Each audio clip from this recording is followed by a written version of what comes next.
Internacional de Arquitectos sobre Ciudades Intermedias y actual director de la Cátedra UNESCO sobre Ciudades Intermedias, Urbanización y Desarrollo. Fue alcalde adjunto de la ciudad de Lleida entre el 2003 y 2007 y tiene el Premio de Urbanismo de Cataluña, otorgado en el 99 por la SCOT, y además la Medalla del Colegio de Arquitectos de Cataluña en 2010 por la proyección nacional e internacional de su trabajo en urbanismo. Es profesor de las universidades de Lleida y de la maestría de la Universidad Politécnica de Cataluña en Barcelona. Experto para la UGCL, UCLG y ONU Habitat en Habitat 3 también, que se desarrolló justamente acá en el país. Muchísimas gracias, Joseph, por aceptar este espacio para compartir con los compañeros de los municipios para el curso. Para mí es un honor compartir este espacio contigo. Y bueno, te escuchamos atentamente para poder seguir enriqueciendo el conocimiento e intercambiando experiencias con quienes son parte de este curso. Gracias por acompañarnos, Joseph. Gracias a ti, Rubén, y gracias a todas las personas de la plataforma de educación de AME. Cuando has citado UCLG, es United Cities Local Governments, que es la Asociación Mundial de Ciudades donde AME está también integrada. Tenemos una gran relación con ellos y como tu presentación acaba de describir, quiero compartir para los que me oyen que mi trayectoria es una trayectoria técnica y brevemente, muy brevemente, política en la administración local del urbanismo y por tanto me siento muy cerca de muchos de ustedes que están precisamente trabajando en cantones, en municipios, sería aquí.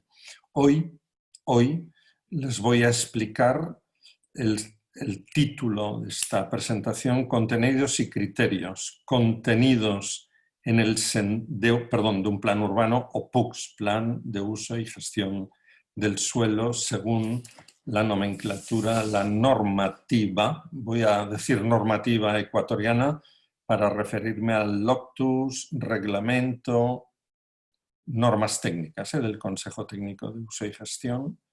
Digo, contenidos y criterios. Contenidos más en el sentido de documentación formal, definiciones que construyen la documentación de un PUCS, y criterios más en el sentido de yo le recomiendo desde la visión práctica de un urbanista que no solo ha hecho planes, sino que los ha llevado a la práctica, criterios para interpretar la normativa en Ecuador y hacer PUCS más viables de gestión. Contenidos y criterios. La presentación tiene 3 partes. Una primera para darles devolución, como dijeron los escoceses hace muchos años, devolver conocimiento en el caso de Escocia era por un tema constitucional, devolverles unos ejemplos del plan de mi ciudad, que me servirá no para explicarlo en detalle, sino para marcar sobre mapas, sobre planos. No voy a presentarles las normas, no acabaríamos. Sobre planos de un plan de aquí, elementos, contenidos, sobre todo de componentes urbanístico y estructurante, que luego desarrollaremos en Ecuador. Es un entrar ligero para que también tiene el interés de que ustedes vean cómo son algún documento. El documento que Rubén, al citar mi currículum, recibió el Premio de Urbanismo de Cataluña. Es un plan oficial de un municipio, de un cantón, Lleida. Y he dicho que hay 3 partes. La segunda es una serie de índices anotados para desarrollar el contenido y los criterios de la charla, con lo cual, teniendo delante de la pantalla el índice, les guía mejor mi conversación. Y la tercera parte, hay 3 diapositivas de Portoviejo, plan que ayudamos con Rosa María Fernández Romero, que creo que la tendrán más tarde que yo, como conferencista, y entenderán muy bien ese plan. Yo no lo explicaré, lo explicará ella. Este es lo que hay en este PDF que vamos a usar y voy a empezar. Voy a empezar enseñándoles, voy a ver si corre, sí. Miren, delante ven a la izquierda un plano de ordenación urbano de una ciudad. Es una ciudad de unos 135.000 habitantes, con población rural. Es un cantón, para ustedes les sonará pequeño, 21.000 hectáreas, pero en el contexto europeo es grande, una gran superficie, tiene una gran superficie rural, gran industria agroalimentaria, y a la izquierda, digo, están viendo con unas mediciones de tamaño y de topología la planta urbana de ese plan. A la derecha ven dos dibujos que el subtítulo pone avance de plan. No es lo mismo, pero no voy ahora a hacer una explicación del urbanismo español, pero quiero que sepan que nosotros tenemos dos momentos de aprobación del plan, localmente hablando, y procesos de participación y socialización sobre él. Una en avance, vean a la derecha, cuando se definen los grandes elementos estructurantes y de cantidad de suelo de la ciudad, avance, se parece un poco al primer debate de su tradición de aprobación administrativa, y uno segundo que para nosotros se llama aprobación inicial y provisional, que para ustedes sería muy similar al segundo debate. Esperen, les enseño esto para que vean. Voy a decir varias cosas intentando hablar para Ecuador, no para España, ¿eh? Vean el avance. Ya ven que es una geometría simpática. El equipo de mi oficina de plan, una oficina municipal, cantonal de plan, le llamaba el Kandinsky por esta plasticidad geométrica. Ahí se ve los principales elementos de tierra de esa ciudad en una proyección 95-2015 de 20 años, no 12 años, 20. Verán que hay verdes, igual que en Ecuador, zonas verdes, son los sistemas estructurantes, componente estructurante del espacio verde. Verán que hay un color amarillo, son los grandes equipamientos públicos, educación, sanidad, también es estructurante en nuestro plan, y también es estructurante, como ustedes, lo que aquí se llama suelo urbanizable, y allá aquí en España y en ustedes le llaman suelo rural de expansión urbana. Son estos colores, las áreas de extensión de esa ciudad. En color rojo, las áreas de extensión residencial para vivir, vivienda, y en color azul, las áreas para actividad económica. Actividad económica, industria, logística y terciario, hotel, comercialización, etc. Bueno, es simplificado, pero se entiende con este modelo. Hay una cantidad, esto se hace un cálculo como requiere el contexto ecuatoriano de el suelo rural de expansión urbana, está en función de la capacidad que ofrece el suelo urbano actual de la ciudad, del cantón correspondiente, ¿no? Si falta suelo para el horizonte de población, de un modo similar a Ecuador, calculamos la tierra para un horizonte más largo, 20 años de población, y se dibujó esquemáticamente las áreas de ocupación. La diferencia con ustedes es que en el primer debate nosotros hablamos solo de modelo, no de qué te afecta a ti particularmente. Por tanto, esa tierra que será desarrollable al estar geometrizada es más fácil de eludir el debate personal. Y como verán, la grafía indica flechas hacia arriba, es un modelo radial hacia arriba, el norte de la ciudad, y de relleno de una malla en la parte sur. Este es el mapa de avance arriba, que acaba siendo clases de suelo para ustedes. Suelo urbano, ustedes le llamarían suelo rural de expansión urbana, y aquí es suelo urbanizable. Pero miren abajo, y me interesa ven, ahora lo verán, no se preocupen, ahora ambos los verán, sobre todo el de abajo lo verán con mayor proximidad. Bueno, el de abajo ven que es más estructurante, está el viario, está el verde y está el equipamiento de color amarillo. Digo, vean el de arriba, como verán, esto genera rápidamente clases de suelo, urbano, rural de expansión urbana, equipamiento amarillo, zona verde, sistemas estructurantes, tanto sean de protección, la capacidad de carga del sistema, como de servicio público, parques o escuelas o hospitales, que termina, miren, en un plano normativo oficial así.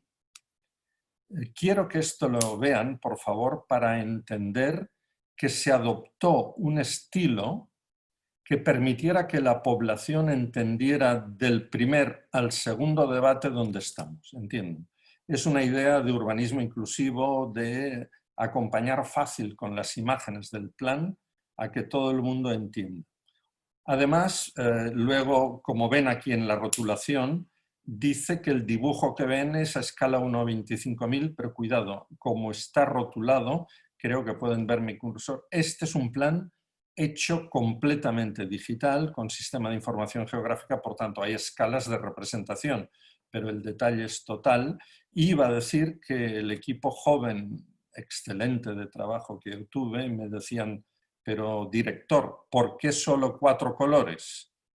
Verde para el verde, amarillo para lo público, el equipamiento público, azul para la nueva actividad económica de la ciudad, rojo para lo nuevo residencial, pues esencialmente para poder hablar del modelo de esa ciudad y del plan normativo con una facilidad tremenda.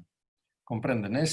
Saben que las Naciones Unidas, Objetivo 11 de Desarrollo Sostenible, dice inclusivas. El urbanismo ha de ser inclusivo también, legible. ¿Comprenden? Es fácil. Bien, voy a seguir con los planos siguientes. Recuerdan, este es el más detallado.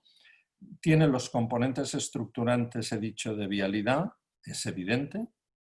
De infraestructura ferroviaria, ahora no la detallo, evidente.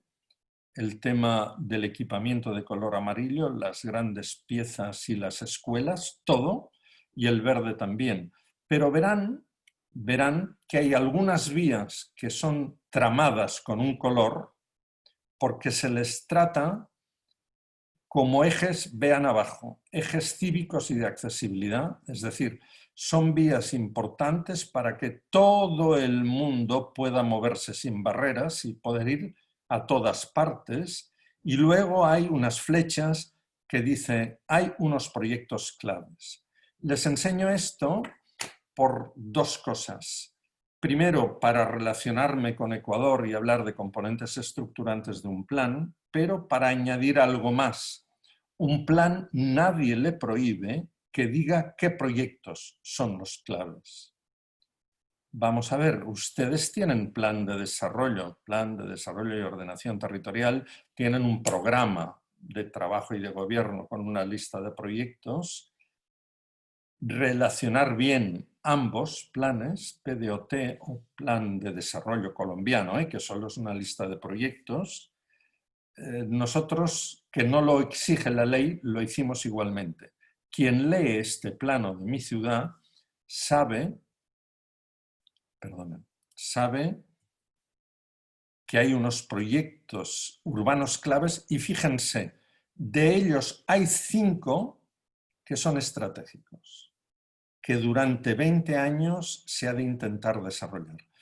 Lo he querido presentar porque de un modo equivalente la legislación española no obliga a los planes a señalar los proyectos de acción, de claves de carácter estratégico, pero nadie impide que lo tengamos.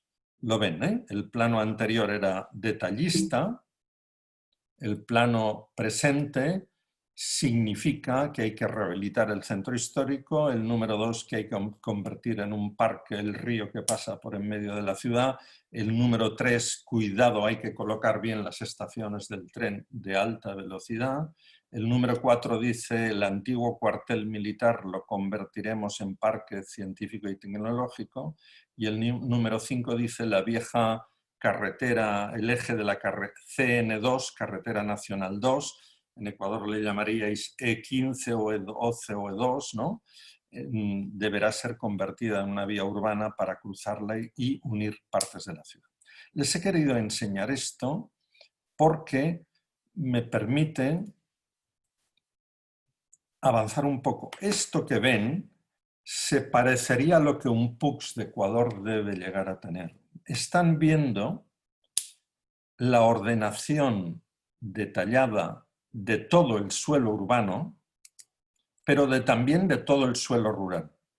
Se dan cuenta, ¿verdad? Viniendo de leer los planos anteriores, entienden perfectamente el ámbito urbano, pero luego ven un área rural a ambos lados de esa ciudad, a ambos lados de ese río, porque hay un río, es un valle que cruza la ciudad, y verán que, y esto quiero compartirlo ya con ustedes, hay pocas zonas rurales.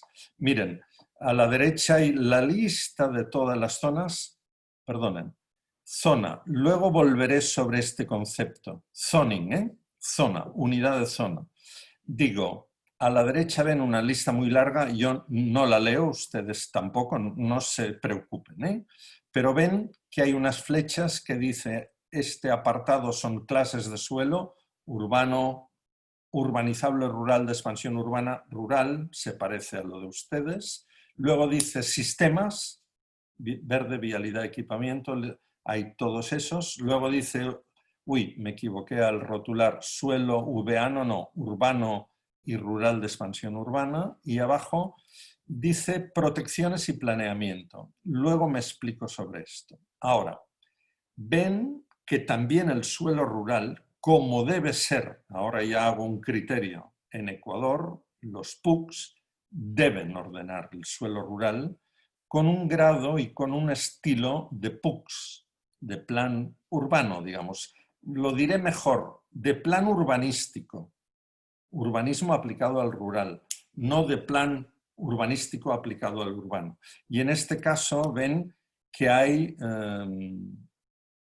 vamos a ver, muy pocas zonas.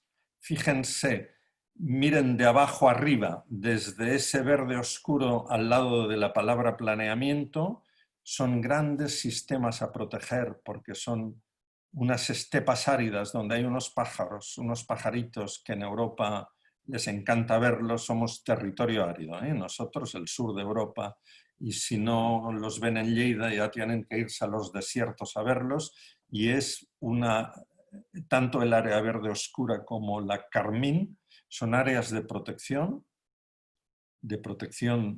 Natura 2000 de escala europea. No se puede construir nada, los cultivos están controlados, la protección ecológica y la gestión de los pajaritos también. Cepas le llaman zonas especiales de protección de aves. Luego ven, no se enganchen aquí, luego ven un color marrón clarito que está a ambos lados del río, son las huertas tradicionales. Y el plan les llama así. ¿Para qué? La huerta de Fontanet abajo, la huerta de Piñana arriba, estos nombres que digo no les importe, son los nombres de los canales históricos que riegan esto. Y cuando dicen, usted, Pepito, está en zona de Fontanet, él entiende perfectamente el área, comprenden, la toponimia del plan se adapta a la cultura local y establece muy poca división del suelo rural, sí en grandes unidades geomorfológicas que tienen que ver con toda la roturación y el cultivo de la tierra, una huerta abajo, una huerta arriba, en medio de las dos huertas está la ciudad y un gran azul tenue, que como ven corre el río, es la zona fluvial y ahí se prohíbe la edificación, es una zona fuertemente inundable la gente que le dices estás en zona fluvial. ¿Comprenden? La sola palabra, dos palabras en zona fluvial, permite la comprensión. Yo digo, esto permite que lo hablen en el café los agricultores. Pepito y Ramón, tú y yo estamos en la zona rural. ¿Qué hace Manolo? En zona rural quiere edificar un almacén, si no se puede. Sí, perdonen, un almacén sí, pero viviendas no podrían, no pueden lotear. Todo esto no es Ecuador, ¿eh? Luego hablaremos con más precisión. Sé de vuestra ley de tierras, sé del tema de la cultura de las herencias, ¿eh? Aquí no crean que no hay cosas parecidas, pero déjenme que vuelva al plano. Más arriba hay otro verde y un amarillo potente. El verde es un viejo polvorín militar donde la fauna ha crecido, claro, no se movía nada y se protege. Luego un amarillo es un club de golf, el turismo moderno del golf. Y luego hay unos morados que son tierras de colonización agrícola. Fíjense, cuando alguien habla de la ordenación rural de un territorio grande, 21.000 hectáreas, se refiere exactamente a 4 zonas rurales. Zonas de protección, zonas de huerta, zona fluvial y zona de colonización. Esto se hace para esta idea comunicativa, como antes han visto, o lo ven aquí, no tengo por qué moverme, han visto que el suelo urbano también tiene una representación muy didáctica. Bien.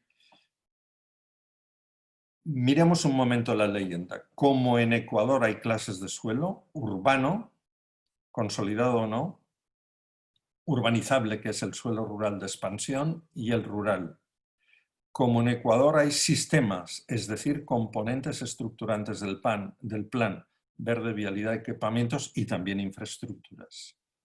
Luego, el urbano y el rural de expansión urbana, el urbanizable nuestro, tiene una zonificación, vuelve a aparecer diferentes zonas, la palabra zonificación, zonas, lo trataré el concepto zona y el concepto, sobre todo el concepto sistema más adelante, y el concepto zona lo vincularé y dialogaremos un poco entre contenidos y criterios porque ustedes tienen el polígono de intervención territorial, el PIT, me parece importante relacionarlo ahí. Y abajo tienen planeamiento, dice aquí hay que hacer un plan. Ustedes le llamarían un plan complementario en la ley, algo muy parecido, ¿vale? Pero fíjense, hay algo que sí que les quiero señalar en este mapa. Además de clases, de sistemas, de zonas, hay protecciones.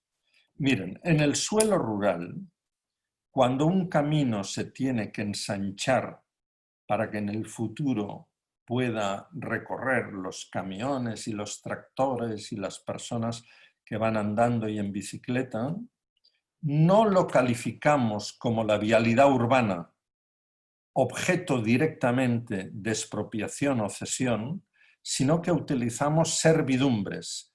El camino ahora tiene 3,5 metros irregulares y se dice 5 metros a un lado y 5 metros a otro lado no se puede edificar.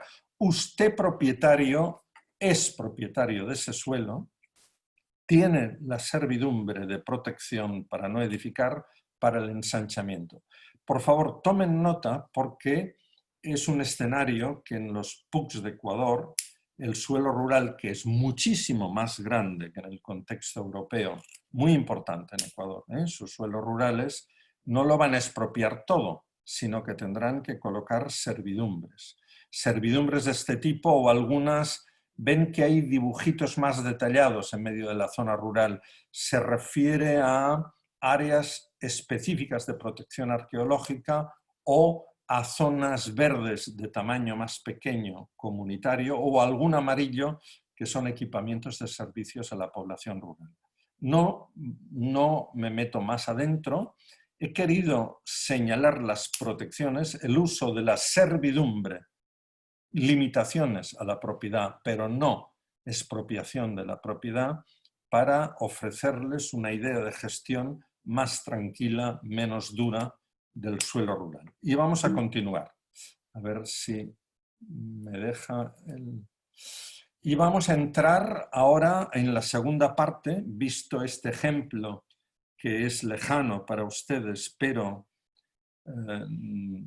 que permite entender gráficamente algo muy parecido a lo que ustedes grafiarán de otro estilo, por supuesto. Ahora empieza la parte de un índice comentado. ¿Qué contenidos, lo ven? Ahora empezamos por ellos. ¿Y qué criterios? Vamos a hablar de ello. Miren, sobre el planeamiento y sobre los derechos o deberes. Sobre el planeamiento, punto 1. Hablaré guiándome por el índice para ayudarles a no perderse. Este PDF lo tienen si quieren. 1. Planes como propuestas y trazados a largo plazo. Por favor, dense cuenta que están en un momento muy inicial del proceso de desarrollo de planificación en Ecuador, no porque empiecen ahora, ustedes tienen una tradición de planificación de ordenación territorial y también tienen una tradición de planificación urbana de otro estilo en su país. No hablo de esto, digo, cuando se hace un plan, un PUCS, que se aprueba, no dura 12 años. Elementos del plan duran mucho más tiempo. Mi profesor, mi gran catedrático, el más querido, que murió en la Escuela de Barcelona, me decía, Josep María, planifica que algo queda. Es decir, el plan en lo que dibuja, en el trazado y en algunas propuestas, por ejemplo, antes han visto uno de proyectos que decía, hay que hacer un puente aquí. Esto genera una cultura en la sociedad que puede que pasen en Ecuador 12 años y no se haya hecho el puente o no se haya consolidado un trazado más moderno de la ciudad, pero permanecerá el carácter de propuesta a largo plazo y de trazado. O sea, denle importancia a intentar dibujar bien las cosas del plan, porque el dibujo habla. Yo me atrevo, no sé quién tengo delante, veo a alguna persona por las cámaras, no os veo a todos, pero me atrevo a deciros algo que yo sé que es así. Es más fácil escribir una línea que dibujar una línea. Esto parece una frase simplona, pero espero que lo descubran en su propia vida. Si la dibujan, hablará durante mucho más tiempo que una línea escrita. Número 2. Los planes son proyectos también. Programas. Programa en tanto que programación de proyectos. Son OT, ordenación territorial, propuesta y trazado, pero también PD, plan de desarrollo, proyectos, programa de proyectos. Lo han visto antes en el ejemplo. Nosotros le explicamos a la ciudad, hay unos proyectos clave, pero estos 5 son estratégicos. Quiero ser honesto, abro un paréntesis. De los 5 no hemos podido hacerlo todo en 20 años. El número 5, la carretera, la gran carretera de tráfico que viene desde Barcelona y se va a Madrid y pasa por la ciudad, continúa siendo un eje demasiado rápido de circulación y no es una calle urbana. Pero ahí queda, comprenden. Mis hijos le pedirán al alcalde siguiente, hombre, ¿y por qué no saca el tráfico pesado de aquí? Esto acaba siendo una calle central de esta parte de la ciudad, comprenden, Son propuestas, pero son proyectos. Ambos nutren los componentes estructurantes. Para ustedes los componentes estructurantes son los sistemas de vialidad, de verde y de equipamiento y las clases de suelo. De un modo particular, el suelo rural de expansión urbana, que sé que no es lo mismo en cada uno de los cantones de Ecuador. Podría hablar de ello. En general, el argumento que me encuentro frecuente es: teníamos un límite urbano grande, ahora con el PUCS no necesitamos mucho suelo rural de expansión urbana, porque si llenáramos el suelo urbano no necesitaríamos más. Bueno, les digo algo. Se pueden hacer cálculos técnicos para tomar luego decisiones políticas de estas cantidades de tierra. En su día Si ustedes quieren, pueden recibir cálculos. Quiero señalar algo. AME tiene su método de cálculo para aconsejar. Úsenlo también. Yo tengo uno que he aplicado durante más de 20, 30 años. Se puede calcular. Porque no es cierto, quiero señalar algo, estoy en componentes estructurantes. No es cierto que aunque tenga suelo urbano vacío, lotes sin construcción, puedas asegurar que se construirán en 12 años. Por favor, tomen nota de esto que estoy diciendo.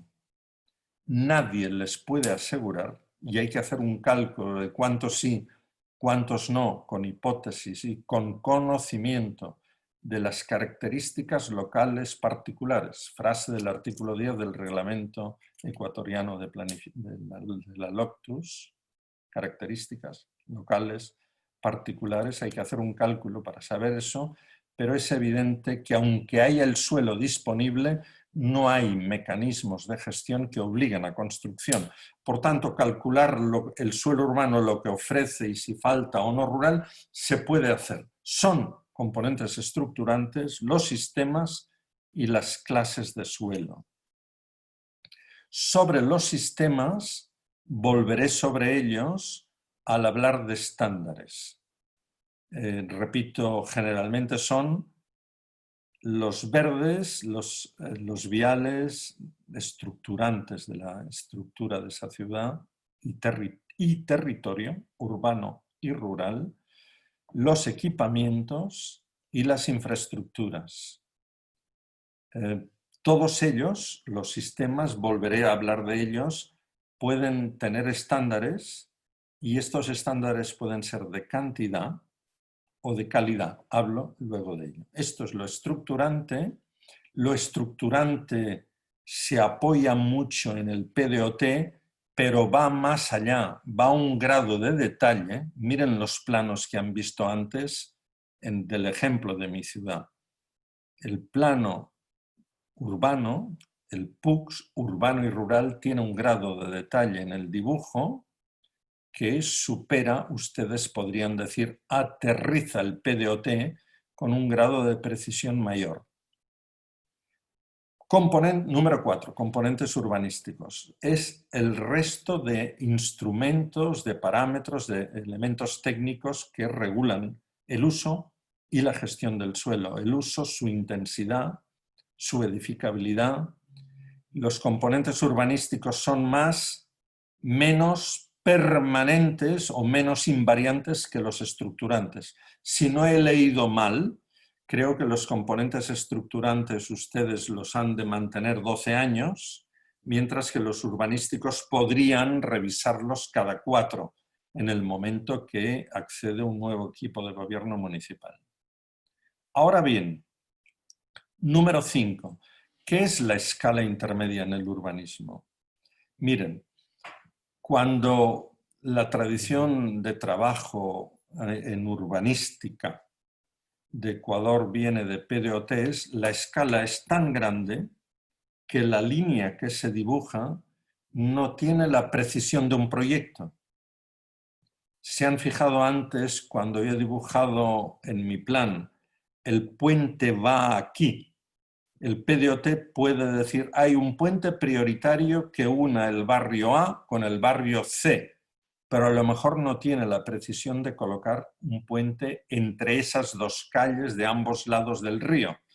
Claro, este nivel de precisión hace que esta escala intermedia que se refiere a ver el puente colocado medible, tendrá tantos metros de largo, puede ser tantos metros de ancho, si une dos calles de ambos lados, puedes medir la anchura del puente, lo ves, puedes hacer un dibujito a nivel de plan que es casi preproyecto, pero a la vez une grandes partes de la ciudad, un lado y otro del río. Es también un elemento de escala de plan. Esta relación entre mirar o hacia arriba, hacia la escala de plan, o hacia abajo a los detalles que premiden, que determinan un proyecto, esto es escala intermedia. ¿Entienden? Conceptualmente, teóricamente. Tomen nota que ustedes, la generación de profesionales que estáis trabajando en Ecuador, os moveréis por primera vez en escalas intermedias de planificación.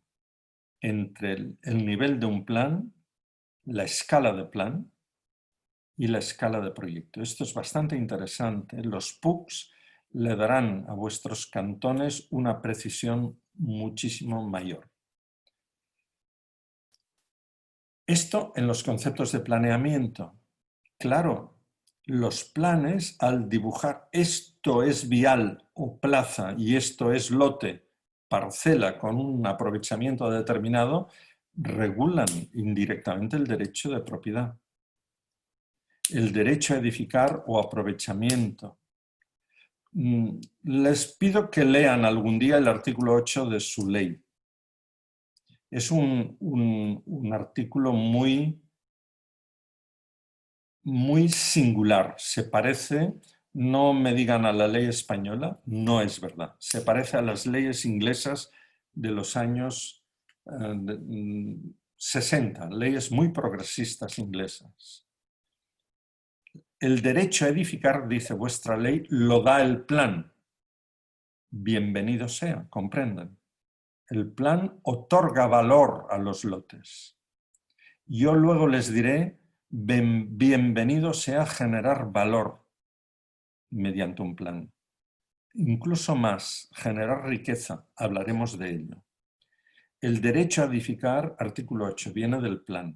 Lo otorga la comunidad, de hecho la organización cantonal, el gobierno autónomo descentralizado municipal, mediante el PUCS, pero también establece número 7, deberes o cargas de gestión. Usted tiene esto destinado a vial, no a edificar. Usted esto lo tiene destinado a zona verde o a equipamiento. Son deberes o cargas, son deberes las tierras que se deben ceder gratuitamente.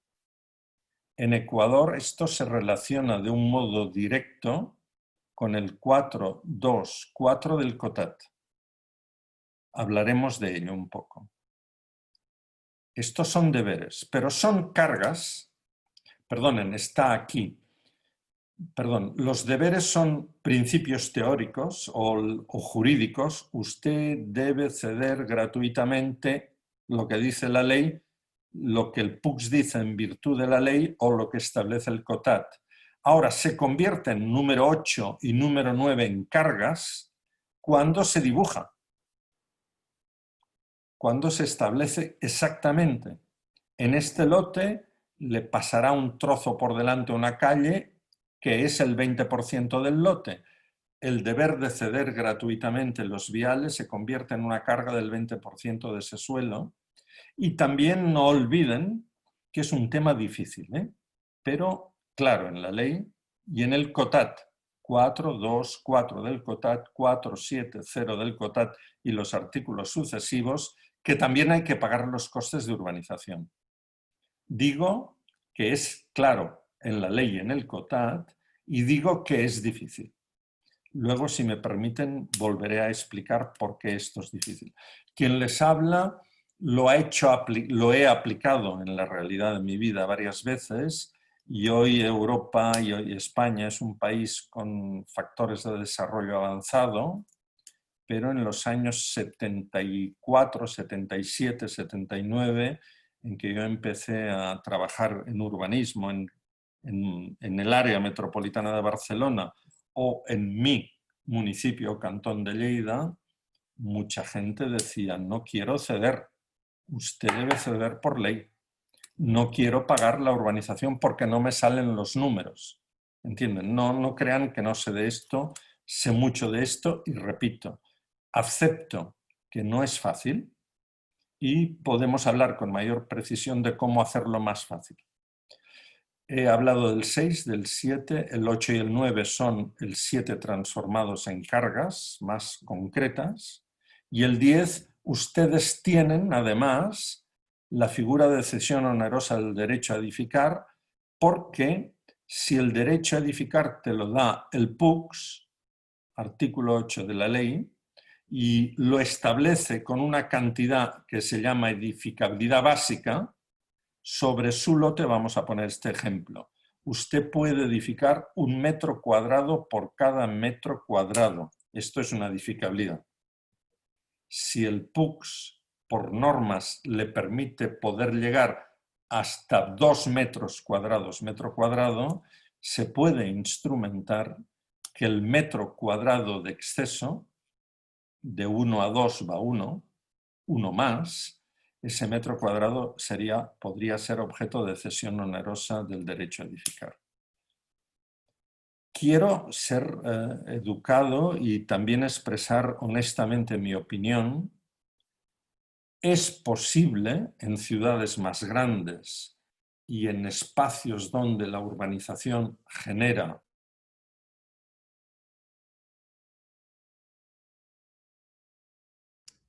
Joseph, se deshabilitó tu micrófono. Parece que lo aplastaste. Todavía está desactivado. Tal vez si dejas de compartir, o déjame ver si puedo habilitarte desde acá. Dame un minuto. ¿Y ahora? Ah, ahora. Ahí está. ¿Ven la pantalla bien? Se ve. Estamos viendo. Pues entonces estaba diciendo, me estaba sincerando. Si antes he dicho que exigir la obligación de pagar el coste de urbanización es perfectamente legal pero difícil, les pido, estaba diciendo, prudencia en la aplicación del concepto de cesión onerosa del derecho a edificar, porque en cantones de tamaño medio y pequeño, primero que no es obligatoria la aplicación de los instrumentos de gestión si no se tiene más de 50.000 habitantes. Pero en segundo lugar, puede ser costosa para la propiedad recibir esta carga. Hay varias formas más matizadas de aplicar este concepto. Miro el reloj y no puedo explicarlo ahora con detalle. He sido simplemente educativo y les he dicho que acepto ser prudentes con esto, pero lo tienen ahí. Es un instrumento que pueden usar en el contexto de Ecuador. Vamos a avanzar. Segunda diapositiva de contenidos. El plan, en su componente estructurante, deberá definir qué es suelo urbano consolidado, suelo urbano no consolidado y el suelo urbano de protección. El suelo urbano de protección se referirá a sistemas de soporte, capacidad de carga, es decir, por ejemplo, quebradas o elementos de protección de diferente tipo, que deben ser protegidos de la edificación, de la urbanización y de la edificación. Relaciono el suelo de protección, también en suelo urbano podría establecerse, como antes les he instruido en suelo rural, un sistema de servidumbres sin expropiación de la propiedad, pero generando servidumbres de no edificación en las áreas de protección dentro del suelo urbano. Lo dejo dicho ahí. Sin embargo, es más importante subir al punto 12 y 13. Los PUCs tienen que definir suelo urbano consolidado y no consolidado. Es un tema interesante y difícil. Sin embargo, no difícil, vamos a ver. Para mí debe ser un tema hecho con prudencia también. Vamos a ver por lo que les digo eso. La mayoría de los suelos de los cantones de Ecuador, aunque se llamen Portoviejo, que no es un pequeño lugar, aunque se llamen Cuenca, la mayoría no tiene todos los servicios. Pero la ley, aunque dice que tenga totalmente los servicios, no lo dice la ley, lo dice la resolución 5 del Consejo Técnico de Uso y Gestión del Suelo. La ley dice los servicios necesarios. Lean el 18.1. servicios necesarios. Miren, yo creo que es el PUCS de cada lugar, de cada cantón, que ha de decir qué servicios son los necesarios. O qué es tener agua de un modo necesario. Debe tener un tubo de alta presión a la puerta del lote o un tubo básico o acceso al agua cercana. ¿Debe tener un acceso rodado con pavimentos o sin? ¿Debe tener energía eléctrica? Yo diría que sí, porque en Ecuador es muy fácil. Ustedes, por mi experiencia en su país, es fácil tener, también en España, tener energía eléctrica en muchos contextos internacionales. Fíjense si es fácil tener energía eléctrica. En Sudáfrica el censo de población se hace por contadores eléctricos. ¿Quién tiene ese contador? ¿Comprenden? Van así, no por letras y por calles, porque no se aclararían. Es fácil, cierro, vengamos de Sudáfrica otra vez aquí, es fácil tener energía eléctrica. No es tan fácil tener saneamiento, sí algún tratamiento de aguas residuales. Por tanto, la ley 18.1 dice los servicios necesarios y el reglamento dice exigibles. Mi tesis personal, sé que es atrevida, pero si no lo hace un extranjero que puede decir las cosas con todo el cariño, lo digo con todo. Hay un escritor que fue premio Nobel, un escritor turco que dice, lector, dame tu confianza porque yo te escribo honestamente. Pues yo les digo, quien me escucha, dadme vuestra confianza porque yo hablo honestamente. Les voy a decir que cada PUCS debe decir qué servicios son necesarios y exigibles. Y esto determinará un suelo consolidado, urbano consolidado, más real con la situación de Ecuador. No con las teorías de las leyes y no con la situación de España o de Colombia o de Honolulu. ¿Entendéis? ¿Qué tenéis en vuestro cantón? ¿Hay pavimentos? No. Pues el acceso ha de ser rodado, sin pavimentos. ¿Hay energía eléctrica? Sí, pues ha de haberla. ¿Hay agua para todos, cañerías? ¿O está cerca? ¿Debe estar a menos de 50 metros? Porque estar a menos de 50 metros se le puede pedir a quien pida un permiso de edificación, conéctese allí. Tira un tubo. Si está a menos de 1000 metros, no, la hemos fastidiado, ¿comprenden?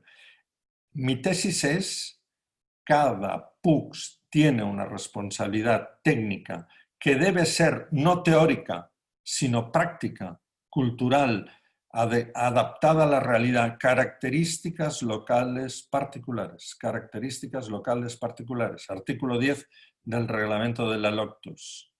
Cada PUCS debe definir qué servicios son necesarios o exigibles para llamarle urbano consolidado o no consolidado. Sé que además, y lo quiero advertir, en cantones grandes de más de 50.000 habitantes, cuidado, de más que hay unos 50 y pico en Ecuador, si es no consolidado, no se podrán dar permisos de edificación si antes no se hacen unidades de actuación. Y esto puede bloquear ese suelo, Les pido, por favor, no sé quién me escucha, no sé qué cantones tengo delante, pero creo que he sido muy explícito en tratar la clasificación del suelo urbano de protección o el otro, consolidado o no, muy claramente. El 15, suelo rural, suelos a urbanizar, a extensión, suelo rural de extensión urbana. Aquí se desarrolla mediante plan parcial. Esto requiere una mirada y una explicación detallada de lo que es un plan parcial. No tengo tiempo hoy de hacerla. Y también requiere una advertencia. Cuidado con los estándares en los suelos de plan parcial. Luego volveré sobre ello, ¿vale? Suelo rural, 16, 17, 18 y 19. El de producción, el de apropiación extractivo y el rural de protección. El rural de protección puede ser porque es un manglar o porque tiene la protección de un lahar volcánico o porque tiene cualquier otro sistema natural de protección. No tienen por qué expropiarles la tierra. Generen servidumbres. Les he advertido, nosotros usamos esa técnica. Por ejemplo, incluso para algo que en Europa está de moda, hagamos corredores ecológicos. No le decimos al propietario rural, te vamos a expropiar la tierra para hacer un corredor ecológico. Por aquí pasarán las hormigas y las moscas y no. Le decimos, te pedimos un acuerdo voluntario. En esa franja a lo largo del arroyo, 50 metros a cada lado, tú por favor no tires abono químico y no lo siegues mucho. ¿Aceptas? Ya está, no hay más servidumbre. Bien, rural de protección, el 19. El 18, rural de aprovechamiento extractivo. Cuidado con ello. Sé que en muchos cantones de Ecuador esto aparece, desde las simples canteras a las minas u otras formas de extracción, y requiere una regulación normativa. No, requiere dos cosas. Un trazado en el mapa de ordenación rural de dónde está esta actividad extractiva y unas normas escritas de qué condiciones. No es fácil y se ha de intentar hacer lo mejor posible. Y producción, pues traten los suelos de producción agrícola con respeto para que la capacidad de desarrollo de la producción agroalimentaria funcione. Podría hablar más de ordenación rural, pero no sería pertinente con el ritmo del reloj. Hasta aquí han visto, hasta aquí no he hablado de los contenidos, he hablado mucho de los contenidos del componente estructurante y poco de los urbanísticos. Los instrumentos de ordenación urbanística, no urbana, urbanística, tanto urbana como rural, se llaman en Ecuador PIT, Polígono de Intervención Territorial, que se parece mucho a zona de condiciones uniformes para tratarla normativamente en el concepto de la zonificación internacional, y en España se llama zona exactamente. Se asemeja mucho al PIT, lo volveré a hablar. Estoy describiendo los componentes urbanísticos que ustedes usarán. Están las normas urbanísticas que determinan edificabilidades, lotes, parámetros de edificación, FOS, FOT, retranqueos, separaciones, distancias y condiciones de uso, todas las regulaciones de uso. Con esta panoplia de instrumentos técnicos, parámetros o normas que se desarrollan mediante parámetros, ustedes desarrollarán los componentes urbanísticos de un plan. No lo hago en detalle porque otra vez les pido la sensibilidad. Cada PUCS debe ser diferente. Si copian y pegan, harán un flaco servicio a su cantón y un flaco servicio a su país, un mal servicio a su país. No copien y peguen. Lean, corrijan y adapten a las condiciones del lugar. Y ahora vamos a hablar de todo esto, de componentes estructurantes y urbanísticos, como criterios de interpretación. Aún me mojaré más en mi posición personal para, repito, con toda honestidad, para ayudarles a entender cómo hacer más viables los PUCS en Ecuador, que conozco, tengo la suerte y el honor y el amor, ¿no?, de haber estado en varios de las oficinas de PUCS y por tanto, y ahora exactamente estos días aún estamos con AME acompañando a 2 cantones. Bien, criterios de planeamiento. El derecho al plan como base del derecho a la ciudad. El derecho a la ciudad lo tienen incluso en su propia ley. El plan aterriza estos principios mediante un PUCS, claro, porque lo traza, lo dibuja en los planos, lo norma, lo regula en las normas y estos conceptos genéricos toman forma. tanto porque se dibujan líneas, planos, como porque se escriben líneas, normas. Primer comentario. La relación entre PDOT y PUCs. Quiero advertir de algo. Es cierto que se aprueban en la misma ordenanza porque son instrumentos de gobierno del cantón, pero son dos planes diferentes. No se líen, por favor. El PDOT tiene un objeto, unas finalidades y una escala diferente. El PUCs tiene unos objetivos, estamos hablando de él, no del PDOT, con un grado de precisión muchísimo más concreto. Número 2. Por primera vez aparece la figura, el instrumento de planificación llamado normas urbanísticas de regulación del suelo urbano y del suelo rural.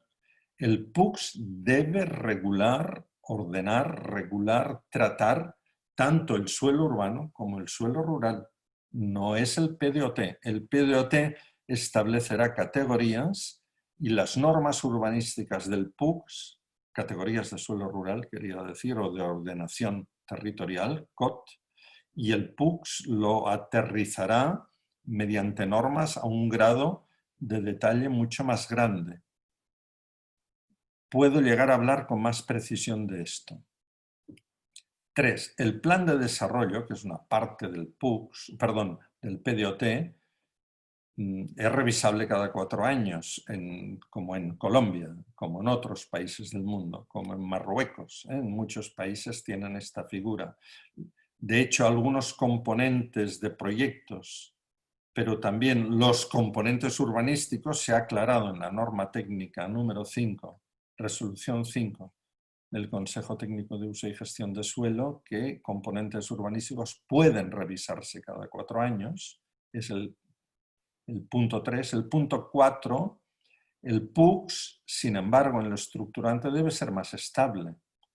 No solo hasta los 12 años legales, y yo les he dicho que si dibujan bien las cosas, durará más tiempo, porque estarán ahí pendientes de hacerse. Y es muy conveniente que esta vía que trama la relación entre varias parroquias rurales y enlaza con el cantón vecino, no la cambien cada 12 años o cada 4, ya sería un desastre, porque no conseguirán hacerla por tramos. Si la mantienen, podrán ir haciendo por tramos un elemento estructurante local e interlocal, intercantonal. 5. El PUCs contiene un diagnóstico y estudios, claro, en la tradición del PDOT, pero especialmente el PUCs debe contener documentos técnicos y jurídicos.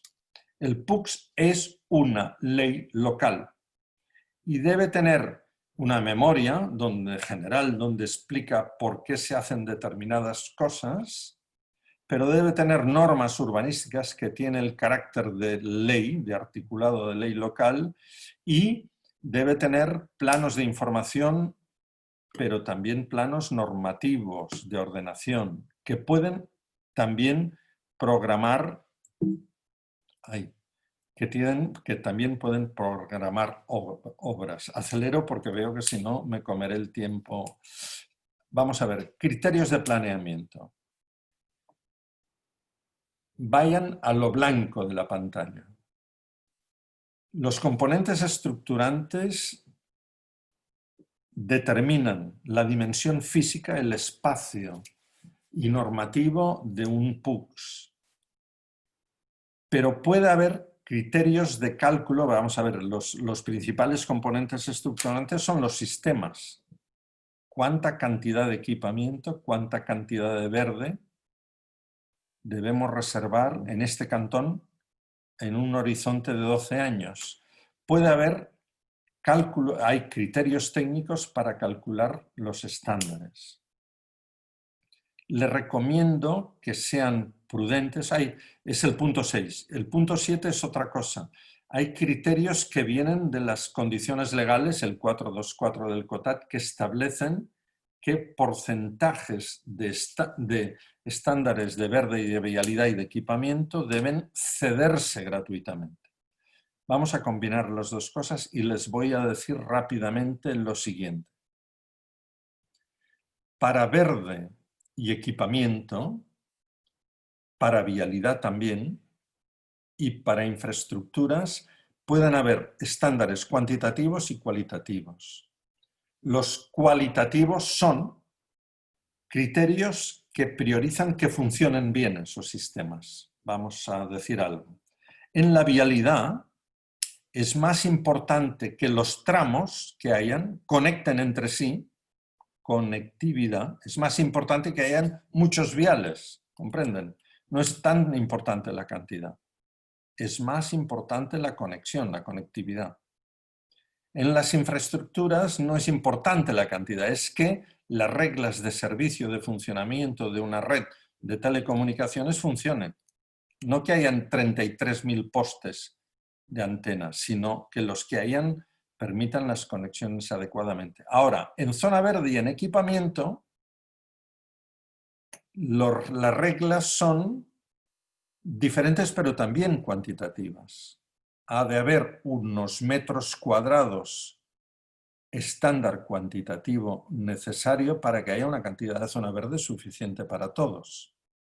Pero no se pondrá la zona verde donde quieras, sino en espacios que tienen calidad, un arbolado, una capacidad de reunión de un barrio o de un área.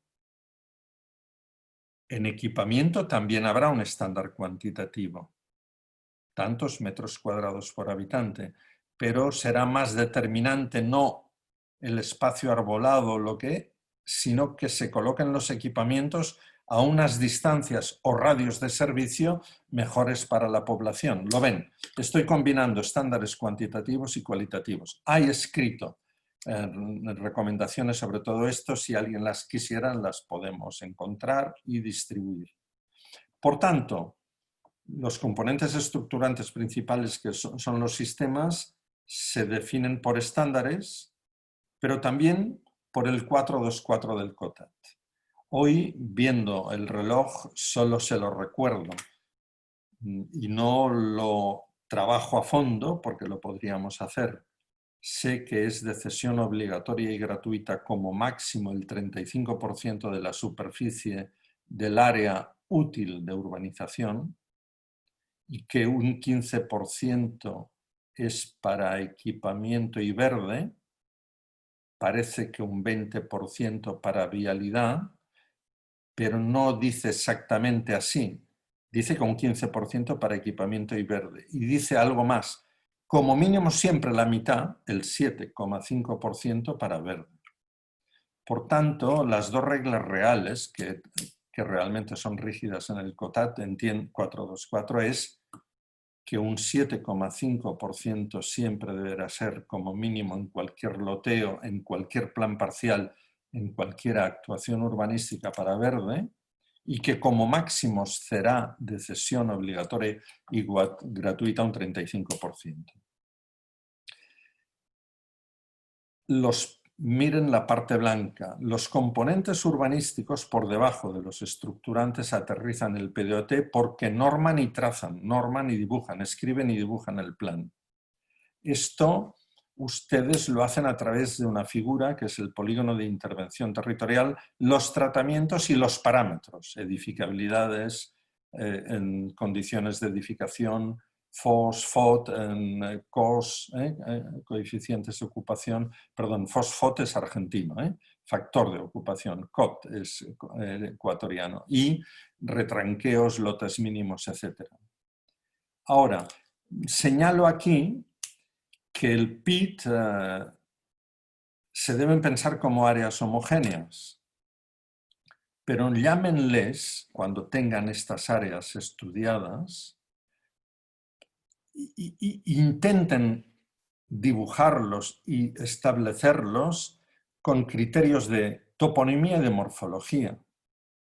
Que la gente reconozca que la parte alta, por ejemplo, si en La Paz, Bolivia, no sé si la conocen, a lo de arriba no le llamaran el alto, le llamaran el bajo, es para que te tiren de ahí arriba para abajo de tonto, ¿no? ¿Entendéis? Hay que llamarle de un modo que la gente lo entienda, lo comprenda, lo reconozca y lo use. Y deben también los PITs, las dos líneas finales, definir el aprovechamiento, pero también los estándares de esos sistemas que hemos visto antes de soporte, verde, equipamiento y las infraestructuras. Puedo decir algo exactamente así. Solo lo enuncio, ¿eh? Hay documentos escritos si alguien lo quiere utilizar.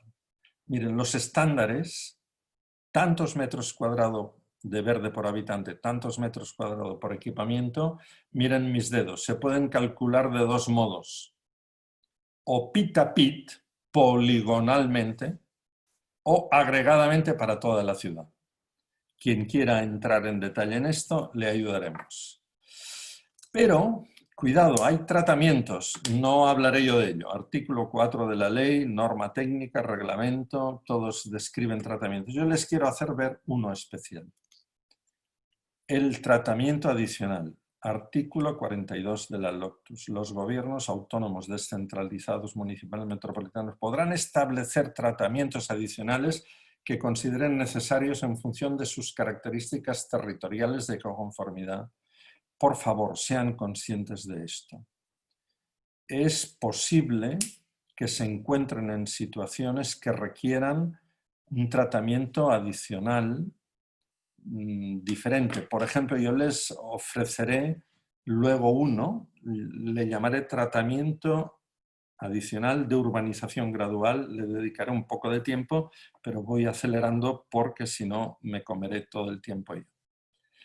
Quiero en el 9 decir algo para que me entiendan. Ya vieron mi plan.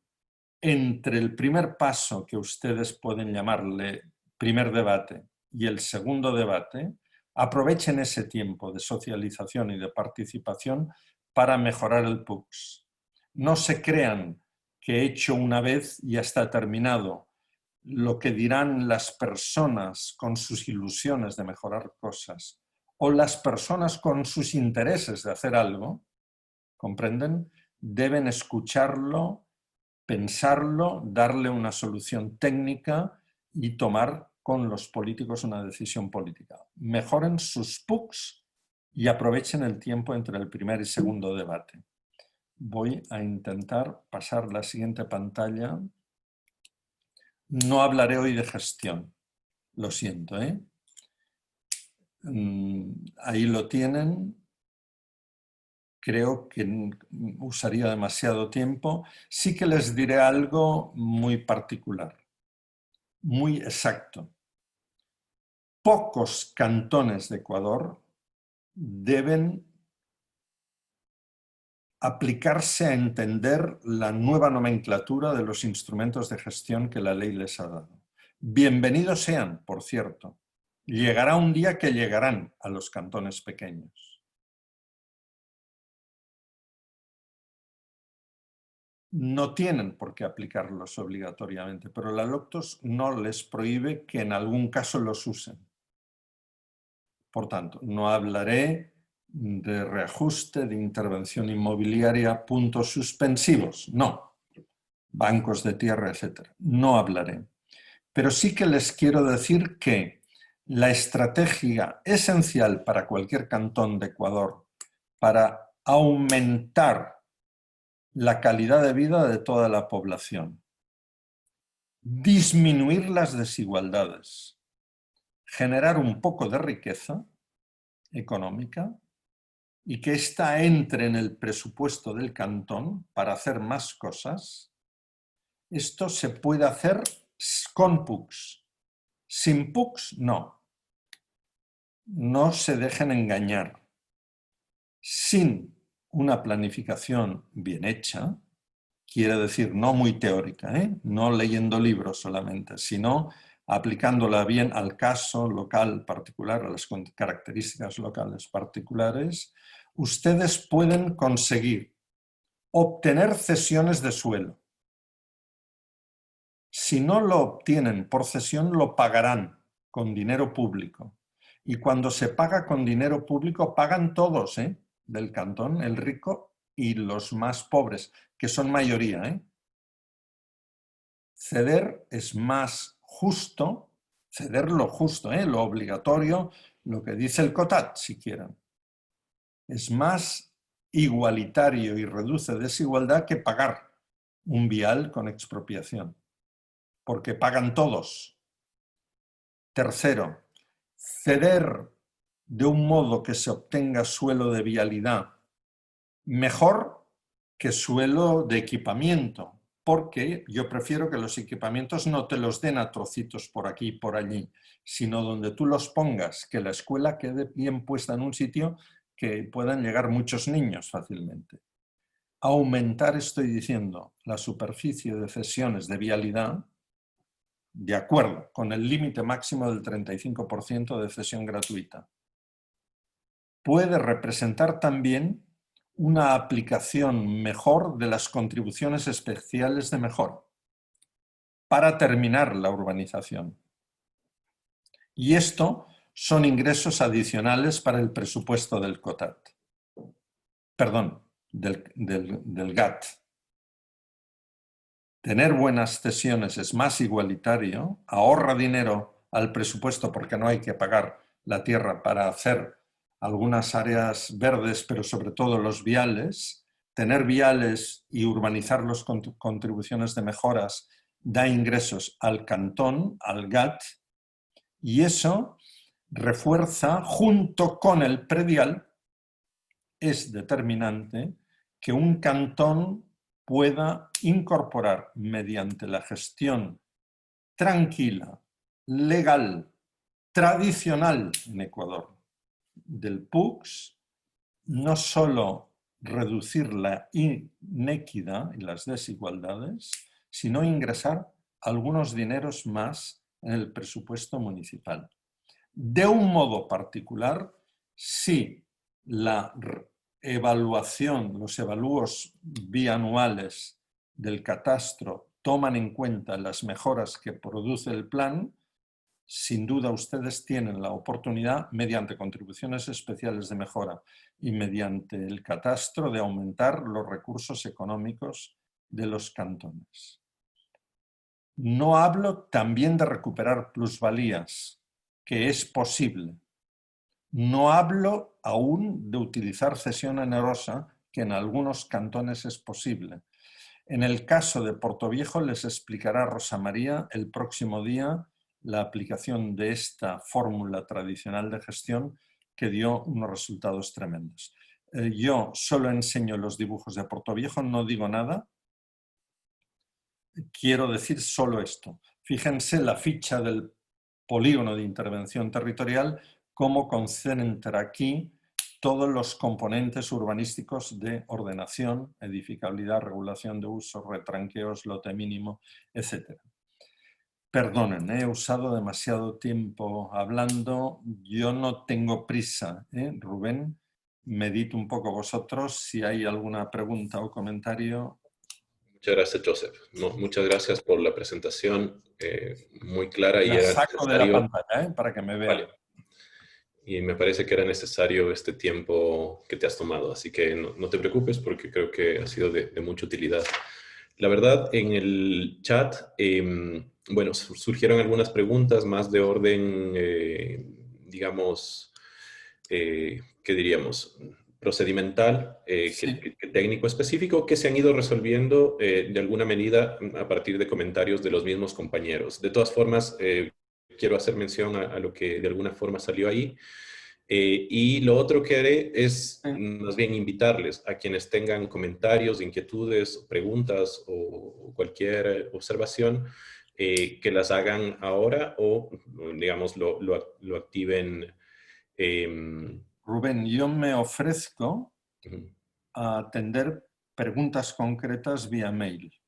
De acuerdo, Lo perfecto. escribiré en el chat, pero ahora atenderé a tu De comentario. acuerdo. Bueno, la primera inquietud estaba relacionada más bien a las fechas para la elaboración del PUCS y Brandy Sotomayor ya nos indicaba efectivamente que hay Sí, una ley, una resolución que salió vinculada a la ley de fomento y finanzas públicas que dio un año adicional Sí, a sí, partir lo de sé. esto. Entonces, esto hasta Hasta el 15 de septiembre del septiembre del año pasado. 2021.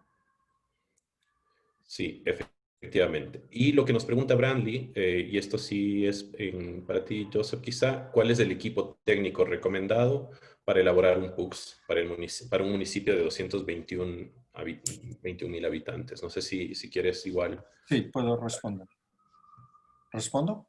Sí, sí, sí, claro, sí. Bien, fíjense, creo que el criterio principal es la combinación de técnicos de planta con personas contratadas de consultoría. Lo ideal es una dirección interna, no de la consultoría, sino de alguien que tenga responsabilidad en el cantón, pero como tienen mucho trabajo diario, no acaban concretando, no pueden seguir el ritmo de redacción rápida. Es como la figura de un director de plan que debe explicar sintéticamente a los políticos que se traza en los planos y que se norma en las normas, pero como alguien más de dirección técnica que lo hace y escribe. Con un equipo mixto, estoy diciendo, ¿eh? De planta. En mi caso particular, el plan que han visto antes es un plan hecho por 5 profesionales libres, independientes del cantón, contratados trabajando en una oficina interna. Y en segundo lugar, quiero explicarlo porque así les doy ideas, todos los funcionarios de planta, jurídicos, técnicos, ingenieros, arqueólogos, hasta la policía municipal, pasaban periódicamente en unas reuniones de explicación y de diálogo del contenido del plan. Les estoy pidiendo un equipo mixto con una responsabilidad. De hecho, yo dirigí el plan, pero no lo hice prácticamente porque bastante trabajo tenía siendo como secretario de Urbanismo, Ambiente y Obras y Mantenimiento de la ciudad, de atender los problemas de cada día, y tenía un director técnico que no se movía ni un solo minuto de la mesa de trabajo, ¿comprenden? Un equipo mixto. Utilicen bien, segundo criterio, las competencias de cada uno.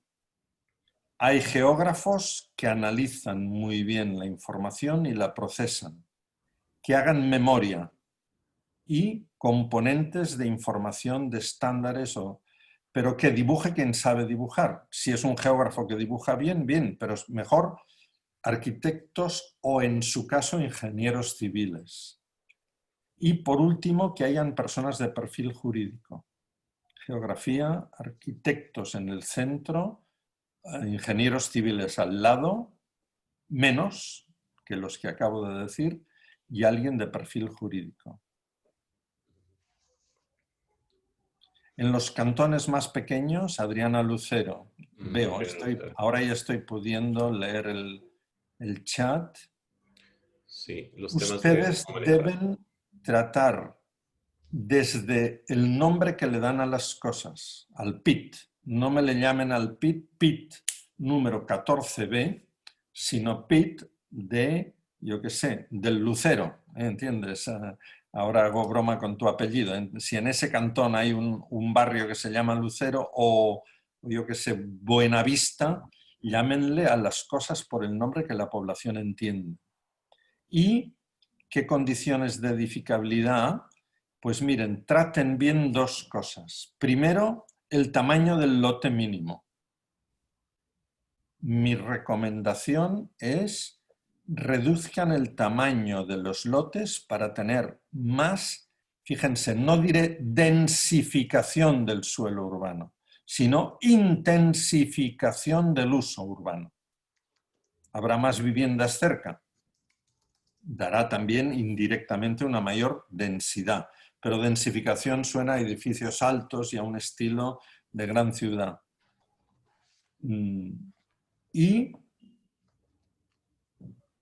he dicho, traten con normas que usen los conceptos y los nombres de la toponimia, de la cultura del lugar, lotes claros y más pequeños y condiciones de edificación muy sencillas que puedan repetirse en el café, en la cafetería, ¿entienden? En nuestro cantón hay que separarse 3 metros de delante de la calle, pero al vecino te puedes apoyar si no abres ventanas. Improviso, no me copien. Estoy diciendo normas muy sencillas. Nosotros hicimos un plan para un barrio marginal que tenía 3 reglas. No pueden hacer más de planta baja y 2 niveles. Deben separarse 3 metros del vecino de atrás. Y no pueden abrirle ventanas en la medianera a nadie. ¿Lo ven? Fíjense, era un barrio, ya lo pueden imaginar, de autoconstrucción, etc. Ahora, estas 3 reglas que acabo de decir, al final las saben todos. ¿Quién controla el plan? Ellos mismos. No les pido, por favor, ahora iré a Branly, que plantea un tema muy difícil. No les pido, por favor, estoy diciendo que copien lo que digo. Las reglas deben ser las que ustedes conocen en el contexto cultural y de... otro tercer criterio, no lotes claros, reglas claras, nombres locales y si ya tienen ordenanzas que funcionan, simplifíquenlas pero no lo cambien todo. Que fluyan, que permanezcan algunas de las reglas que funcionan para todos, porque ya se las sabe alguien, o muchos. ¿Cuáles son las recomendaciones para tratar el lote mínimo rural?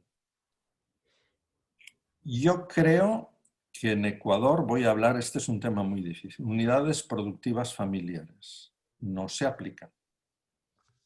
Creo que incluso hay vinculada a la ley de tierras. Hay una resolución del propio Ministerio de Agricultura que dice este concepto solo es aplicable a la tierra que gestiona directamente el Estado. Bien, yo creo que ustedes deberían establecer estas superficies como normas de lote mínimo rural, permitiendo que los lotes que ya existen no lo cumplan y que en casos de herencia tampoco. Como verán, les estoy diciendo, soy realista, no obligaría en los primeros 12 años de planes en Ecuador a hacer un salto radical, pero establecería un horizonte de que allí todo el mundo sabría que la unidad productiva familiar no es lo pequeñito que ahora se divide la tierra, sino más. ¿Comprenden? Y hay una fórmula indirecta.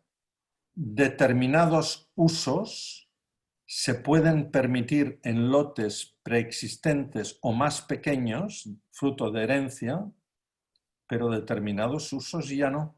¿Comprenden? Digan, por ejemplo, una fábrica de producción agroalimentaria solo se puede hacer en unidades productivas familiares o tamaños más grandes. ¿Comprenden?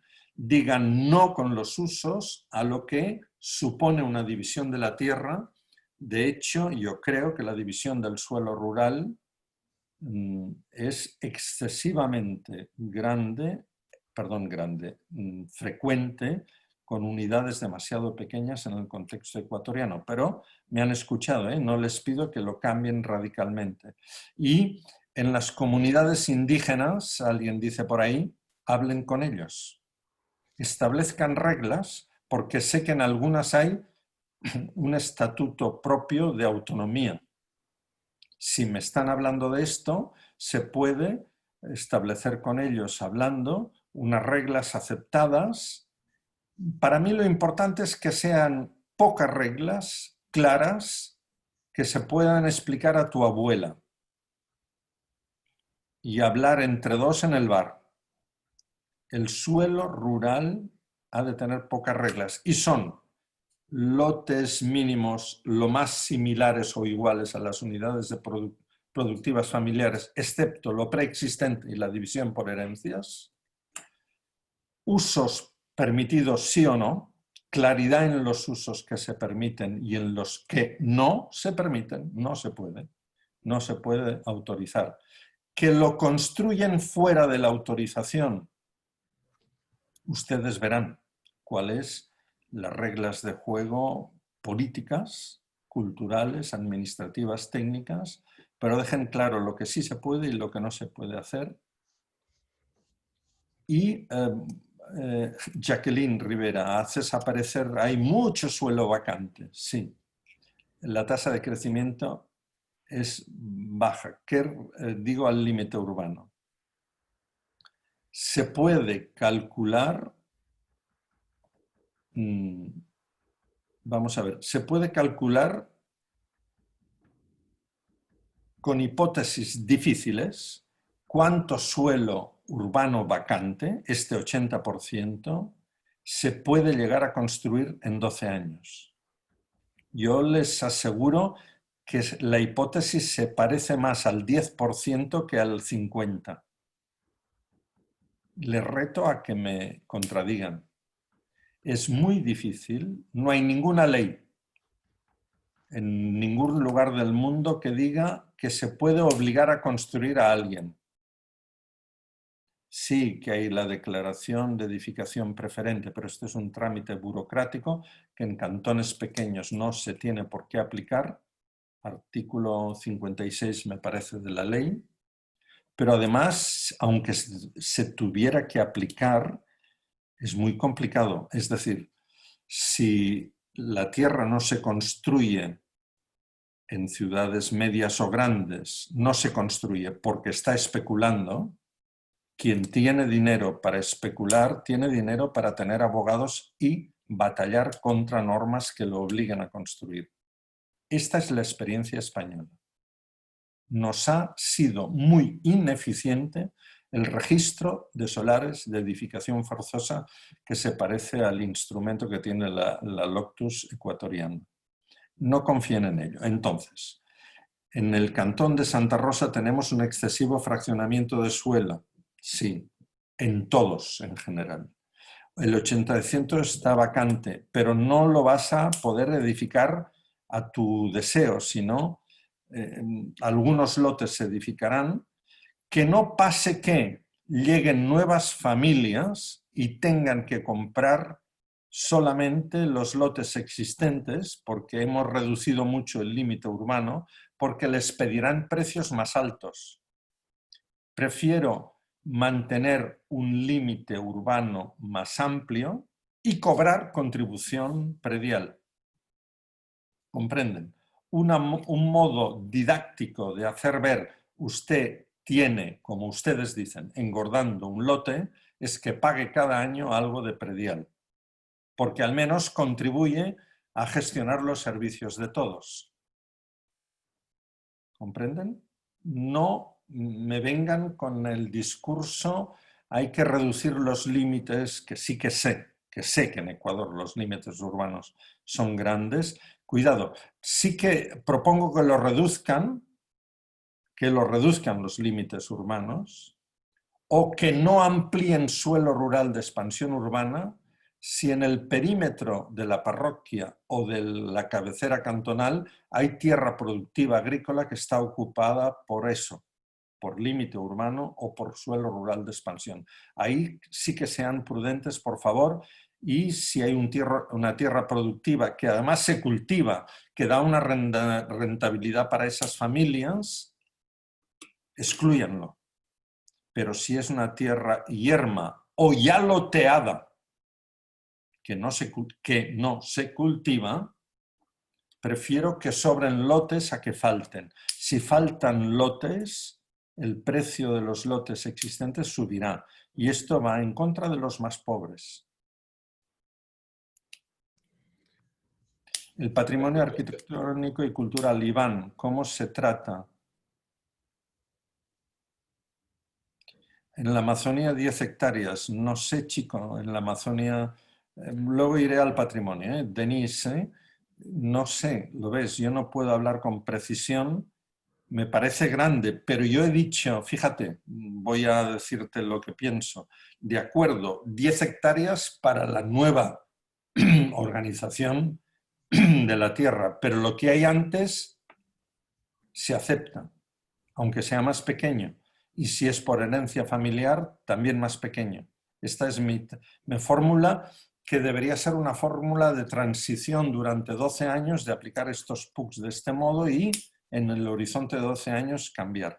¿Cómo el patrimonio arquitectónico y cultural se articula en un PUCs? Miren, el patrimonio cultural lo he relacionado con llamarle a las cosas por la toponimia y por la cultura local, que se llaman las cosas. El patrimonio cultural, el paisaje urbano cultural es cómo se ven las cosas y así se les llama. Y el arquitectónico, si ustedes han de proteger varias lotes, inmuebles, por decir, estos no pueden construir. Por ejemplo, hay una casita de la abuela que es preciosa porque es la mejor casita del lugar, porque viene de mucho tiempo y es patrimonio arquitectónico.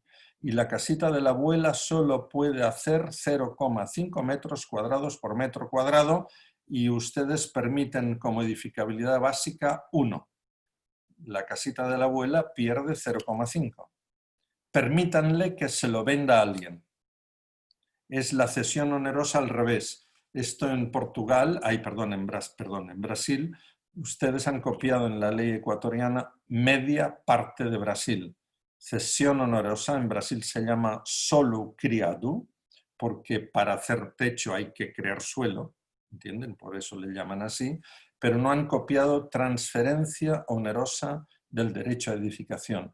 Nadie le prohíbe que un PUCS diga los edificios patrimoniales que no se van a modificar, si tienen más edificabilidad, la pueden trasladar a esta área central donde quien lo compre levantará un piso 2. ¿Comprenden? Y con eso el valor patrimonial recibe una compensación. Quizá la siguiente quizá también está relacionada, aunque es un poco diferente, de Jimena Armijos. Si el territorio se encuentra en categoría de conservación, ¿qué tratamiento debería tener el PUCS? El PUCS en suelo rural. Entendería que la categoría de conservación, si es que entiendo bien, Jimena, vendría del Plan de Desarrollo y Ordenamiento Territorial o podría ser de una instancia nacional de conservación, ¿no? Sí, sí, sí. Mi experiencia es, pensando en Ecuador, es la siguiente. Lo estratégicamente necesario para la soberanía alimentaria, que es otro principio de valor universal, que ustedes tienen, es que se protejan las tierras fértiles. La tierra fértil no se fabrica. Se fabrica una industria, se fabrica un coche, la tierra fértil se fabrica durante mucho tiempo mediante la acción de la naturaleza y la acción humana de fertilización de la tierra del humus o de la conservación y mantenimiento y buena gestión. En contextos latinoamericanos es frecuente esto. Si se trata de conservarlo es porque tiene un valor, entiendo, de producción agroalimentaria. Mi idea es consérvenlo, no dejen lotear más de lo necesario, dividir esa tierra, con las excepciones que he dicho antes, y permitan solo los usos de construcción de las personas residenciales, de las personas que viven ahí, no de personas externas. ¿Querías decir algo, Rubén? Sí, no, lo que quería mencionar, Joseph, quizá es efectivamente, si tiene, porque menciona que es una reserva nacional de biosfera, es decir, tiene Sí. una protección nacional. Entonces es algo más potente. Es diferente, claro. Y yo creo que ahí, en el caso de, bueno, tanto la Lotus y el reglamento sí mencionan claramente que tiene que haber una alineación en términos, digamos, de coherencia con las normas nacionales. Por tanto, en términos, si se quiere, estrictamente jurídicos, la categoría, la subclasificación del suelo y por tanto los tratamientos deberían ser de protección, ¿no? De Porque es acuerdo. suelo rural de Sí, es protección, verdad. suelo Dice que es y, una instancia nacional de reserva de biosfera. claro, y debería los tratamientos estar vinculados a esto que mencionas, Joseph. Y creo yo, y esto quizá también de una vez se podría mencionar en lo que también menciona Brandi Sotomayor, en el caso de la edificabilidad, digamos, del control de la Sí. edificabilidad en suelo rural. Si es que hubiese en esa zona ya edificaciones, es decir, porque sí hay territorios en Amazonía que a pesar de que tienen la categoría de protección nacional, ya han sido ocupados, están siendo deteriorados. Creo que efectivamente el que el plan, el PUCS local, establezca una, si se quiere, una correlación con la categoría de protección, da más instrumentos para poder gestionar ese territorio y como tú mencionas, digamos, hablar con los actores territoriales y establecer unos Por acuerdos que ejemplo, sí se puede y que no se puede dentro de esa zona. voy a ser más preciso. Por ejemplo, decir en esas zonas solo se podrán ampliar los edificios, ampliar o mejorar los edificios existentes con estas condiciones. Un 30% más de superficie construida, que utilicen materiales locales, puntos suspensivos. Ustedes saben más que yo, porque esto hay que hablarlo con precisión según cada lugar concreto. Y cómo tratar la edificabilidad en general en el suelo rural. Miren, con reglas muy sencillas que además sean rurales, no aplicar las normas de la edificación aislada en suelo urbano, que es lo que en España ha sido el error tradicional. La edificación en suelo rural, nuestra ley dice, debe ser aislada, no quiere que se hagan núcleos, ¿no? Una, otra, otra, otra. Y entonces los arquitectos y las consultorías de planes dicen, ah, es aislada. Pues como el tamaño mínimo es 1 hectárea, nos imaginaremos una casita que se separe 100 metros no, 30 metros de los lindes. Y entonces pones la casita en medio de la zona cultivable. ¡Qué idiota! En medio de la zona cultivable hay que pasar el arado y el tractor o la vaca que tira del arado. ¿Por qué no decir? Nuestro plan dice la altura máxima para edificios de vivienda es X, 9, 10, 12. Y la segunda regla es usted no le puede verter sombras al vecino. Sepárate los metros que quieras, pero no puede caer el sol, todos saben dónde va. No puedes tirarle sombra al de al lado. Y puedes ocupar como máximo un 3%. Un 3% de 1 hectárea es una cantidad de metros súper grande, ¿entienden?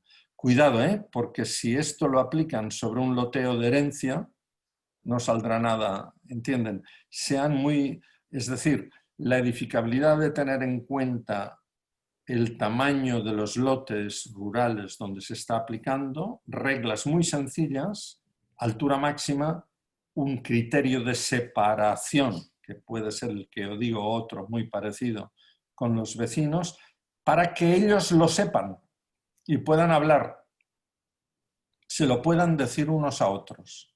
¿De acuerdo? Esto es muy importante. Y cuidado, falta algo, no solo la edificabilidad. ¿Qué usos sí y qué usos no? En rural más que en urbano, es más importante qué usos están permitidos, sí, y qué usos no. Incluso la regla puede ser, solo están permitidos la lista de estos usos, todos los demás no. ¿Comprenden?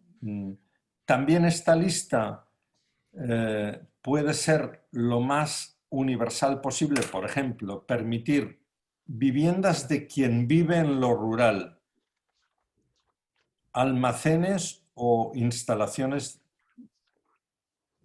y las instalaciones de producción agroalimentaria, con condiciones, cada tipo de uso, si se dan cuenta, tiene un tipo de edificio diferente, más o menos. Condiciones de edificación no uniformes, perdón, lo más uniformes posibles, pero con excepciones. Es decir, no le puedes pedir 9 metros a un almacén o a un silo. ¿Comprenden, Es decir, creo que me he expresado, pocas reglas, porcentaje de ocupación del suelo, altura, reglas de separación a los lados. Seguramente ligadas a los usos permitidos. Para este uso esto, para esto. Sí. En relación a lo que consultaba Denise, bueno, hace una aclaración que se trataba de esto que hemos estado conversando y que Sí, tú lo has mencionado bien, el tema del reserva de biosfera. fraccionamiento, que es un tema, digamos, de larga data por los procesos de reforma agraria y demás. Luego nos advierten que piden 10 hectáreas en Amazonia, creo que es, ¿no?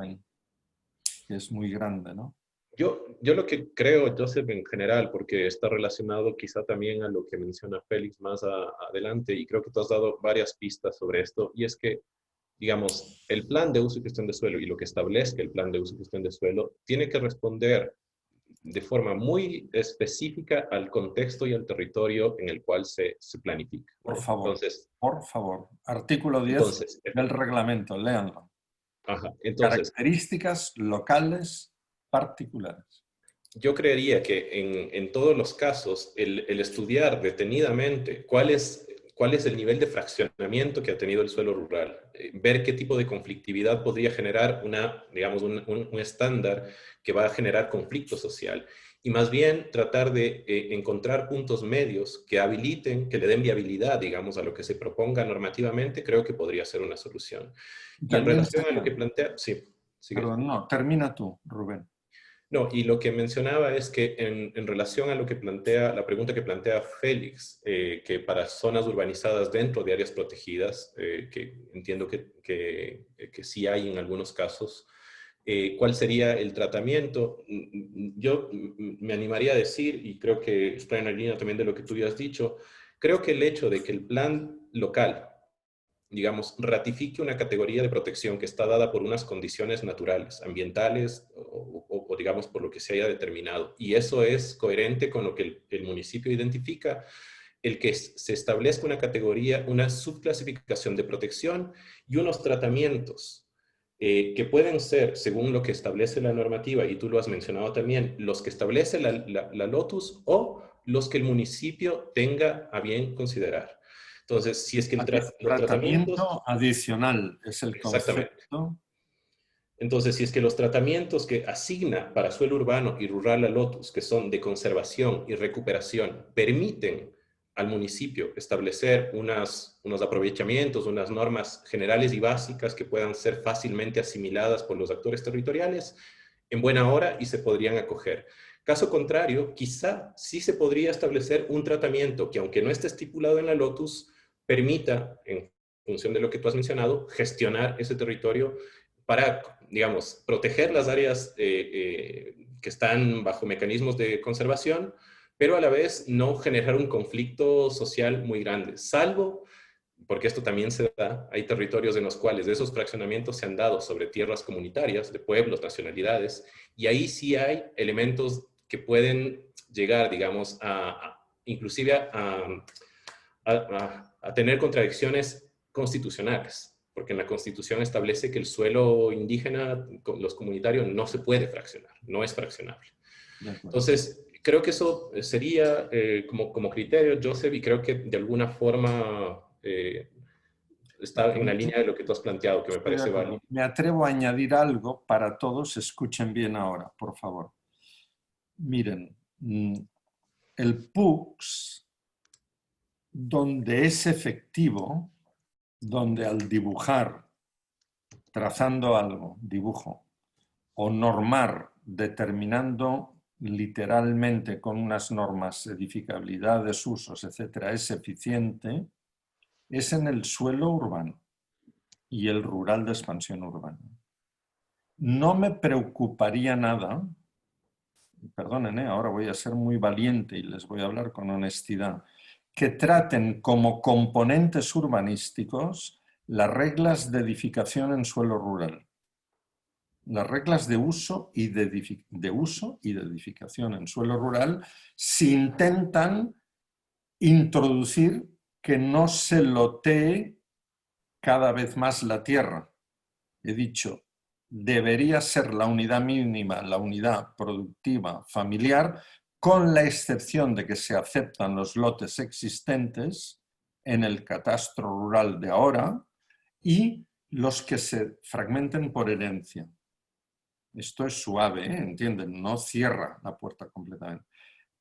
Las condiciones de uso y estos metros de edificación, estos metros de altura, este porcentaje de ocupación, estas condiciones de separación a los vecinos, el PUCS puede decir esto es un componente urbanístico que puede ser revisable cada 4 años. No me espantaría porque ustedes, pasados 4 años, tendrían la experiencia de si hay un conflicto muy grande o no y podrían ajustar las cosas otra vez. ¿Comprenden?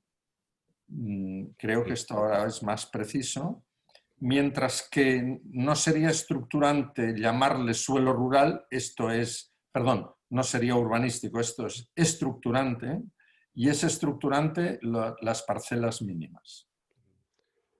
Perdón, y si hay unos caminos o vías rurales que se han dibujado en el PUCS también, y si se ha previsto un depósito de agua o un depósito de riego como infraestructura de equipamiento o una escuelita en un área, es decir, esto es estructurante, esto no debe cambiar en 12 años, pero que si se puede edificar 9 metros o el 3 o el 7% y separarse del vecino por el sol o por la sombra o por lo que quieran, ¿entienden? O por etcétera. ¿Entiendes esto? Sí, No sí. me espantaría nada porque ustedes así irían adaptando la planificación del rural, dado que no tienen nada de experiencia. Es un país que se encuentra de bruces contra esta nueva realidad.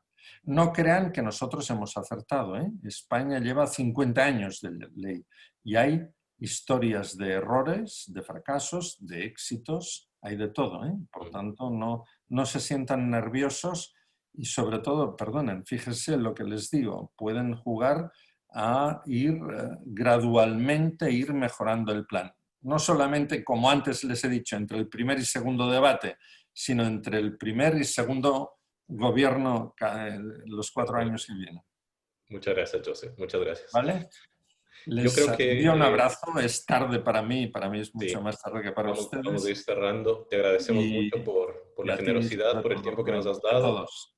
y buena tarde contigo, Joseph. Buenas noches ya. Gracias. Me Gracias. despido Hasta de luego. todos. Adiós.